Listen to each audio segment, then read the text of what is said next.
భాగ్యనగరాన్ని దోమ కాటేసింది. అవును, నిజమే. సిటీ సెంటర్ నుంచి శివారు ప్రాంతాల వరకు ఎక్కడ చూసినా దోమల రొదే. కుదురుగా కూర్చొనివ్వవు, కంటి నిండా నిద్రపోనివ్వవు.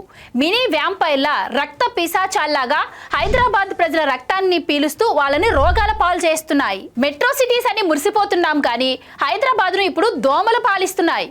కనీసం దోమల నుంచి మనల్ని మనం రక్షించుకోలేని స్థితిలో ఉన్నాం. సాయంత్రం అయితే చాలు, నగరం మొత్తం ఒక గ్యాస్ ఛాంబర్ లాగా మారిపోతుంది.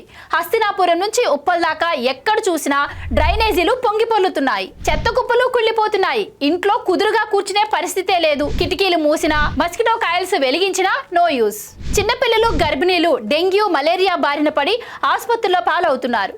సంపాదించిన ప్రతి రూపాయి హాస్పిటల్కే పెట్టాల్సిన పరిస్థితి.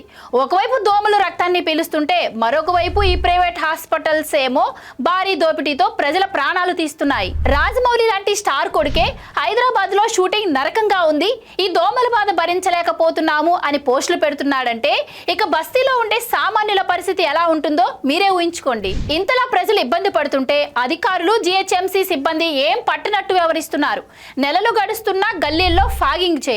రోడ్ల మీద డ్రైనేజీ చెత్త పేరుకుపోయినా పట్టించుకోరు. ఎవరైనా ఈ బాధ భరించలేక కంప్లైంట్ ఇస్తే ఏదో కంటి తుడుపు చర్యలాగా అలా వచ్చి ఇలా ఒకసారి ఫాగింగ్ చేసి వెళ్ళిపోతారు.